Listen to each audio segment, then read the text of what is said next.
Welcome to Breaking News to Trading Moves. Today, we're focusing on a single, targeted regulatory action, an FDA decision about a specialty rare disease therapy. We're going to review the facts of the approval and then look at where the pressure and opportunity are landing for drug developers, distributors, and even the large managed care organizations. Exactly. The catalyst for all of this is the Food and Drug Administration expanding the approval for a company called BioCryst's Pharmaceuticals. That's ticker BCRX. They expanded the approval for their product Orladeyo, and that decision immediately changed some of the competitive positions in the market for hereditary angioedema. Okay, so let's start with the actual approval, because the change in the drug's form is, well, it's what makes this so important. The product is Orladeyo, or berotralstat. Its purpose is preventing attacks from hereditary angioedema, or HAE. And HAE is a serious condition. Patients get these unpredictable, rapid swelling attacks that can even be life-threatening if they happen in the throat. And that severity is really key to understanding the market reaction. See, until this decision, Orladeyo was only approved as a standard once-a-day capsule, and was specifically for patients age 12 and older. The news here is about a new, tailored formulation, an oral pellet version. And the target for these new pellets is critical: children from age 2 up to under 12 years old. This is a really fragile group, so this isn't just an extension, it's a completely different way to manage a chronic illness in very young kids. Exactly, that's where the innovation is. They're described as sprinkle-like pellets that can be mixed right into soft food or just swallowed with a liquid. Now, if you're a parent trying to manage a chronic illness in a toddler, you know how hard it can be to force down a big capsule. Oh, absolutely. Or worse, injections. Right, or deal with regular injections. Yeah, right. This pellet formulation is designed to improve adherence by just removing that massive barrier. The whole conversation moves from a compliance struggle to just, part of a meal. It's a quality of life win with immediate commercial consequences. So let's talk logistics. BioCryst's is aiming for U.S. availability around April 2026. Doesn't that long lead time kind of dilute the immediate competitive edge? That's a fair point, but in specialized pharma, that timeline is pretty necessary. You needed to ramp up manufacturing, set up the supply chain, and crucially, get through negotiations with managed care. The regulatory win itself is the immediate market mover. BioCryst's is now the established oral option for the pediatric set, and they have almost 2 years to solidify that before launch. The clock is ticking for their competitors, not for them. And the cost. That's always the big question for these therapies. The word to focus on here is parity. BioCryst's is planning to maintain pricing parity across doses for this new form. When you look at the historical U.S. wholesale acquisition cost, the WAC for Orladeyo, which is substantial, the decision to keep that high cost status as they expand the label immediately puts managed care organizations on alert. They're confirming, yes, we're expanding access, but no, we are not offering a price reduction. Okay, so let's zoom out from BioCryst's and look at the broader market. The first, most obvious thing is just the expansion of the addressable market. But what's the strategic takeaway? The strategic takeaway is that Orladeyo now establishes itself as the first oral prophylactic available for this younger pediatric group. Before this, for this specific group, the standard for preventative treatment was injectable prophylaxis. We're talking about repeated shots.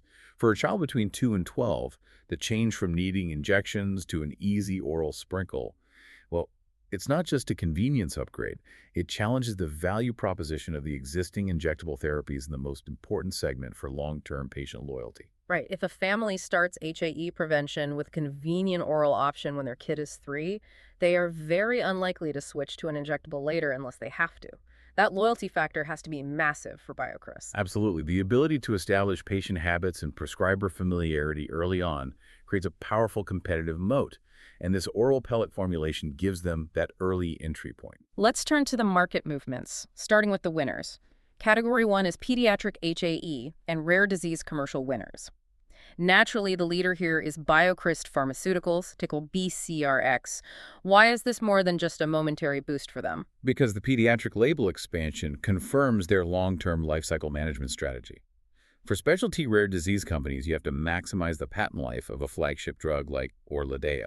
That requires continuous innovation, and this easy-to-use formulation is exactly that. It strengthens their whole HAE franchise narrative. And this outcome also helps Astria Therapeutics, ticker ATXS.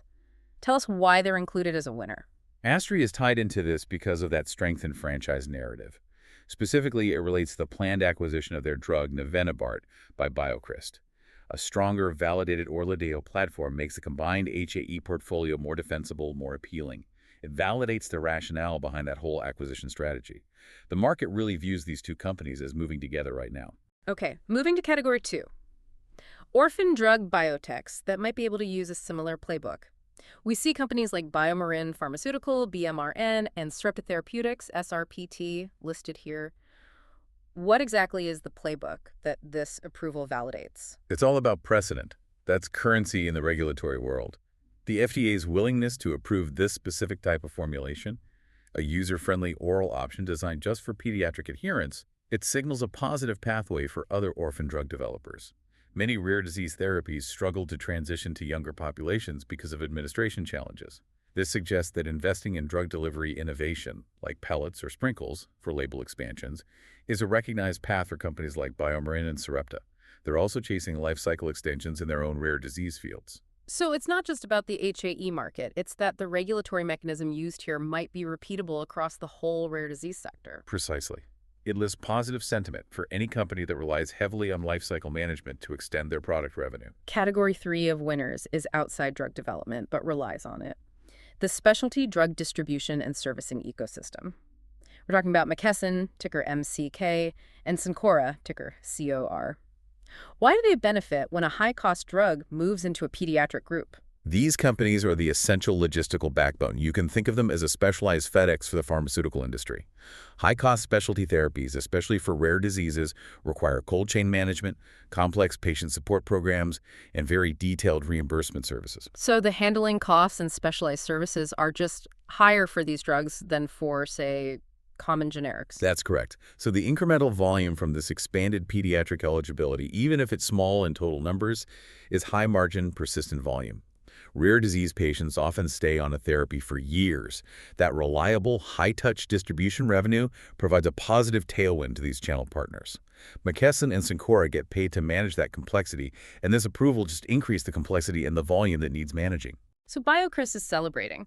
But in a zero-sum game like rare disease pharma, someone else has to be feeling some pressure. Let's turn to the categories facing headwinds, starting with Category 1. Incumbent injectable HAE prophylaxis competitors. This is where we see companies like Takeda, that's ticker TAK, and CSL Limited, ticker CSL-ADR, feeling the pinch. Takeda has strong injectable options. What is the direct impact of an oral sprinkle option entering the 2 to 12 age group for them? Is this pressure material, or is it more symbolic because the pediatric pool is pretty small? It's both, but the long-term strategic damage is the bigger concern.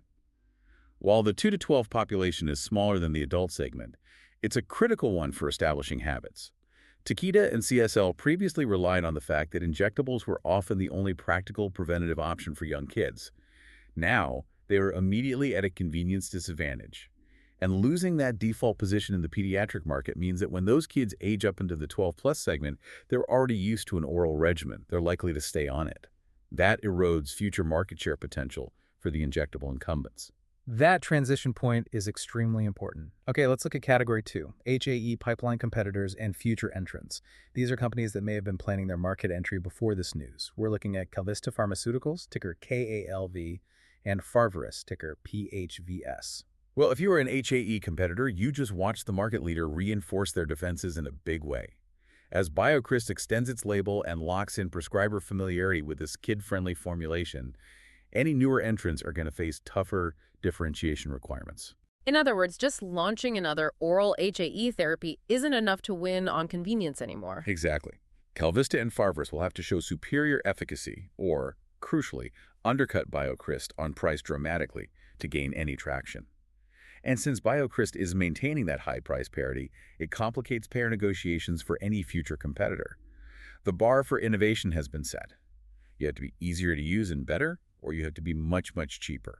That makes the future entry landscape a lot more challenging. Finally, Category 3, which is all about specialty drug spend sensitivity, managed care, and PBM cost exposure. This includes major players like United Health Group, ticker UNH, and CVS Health, ticker CVS. This is maybe the most nuanced pressure point. Expanded eligibility for an already expensive specialty therapy adds immediate tension to managing specialty drug budgets.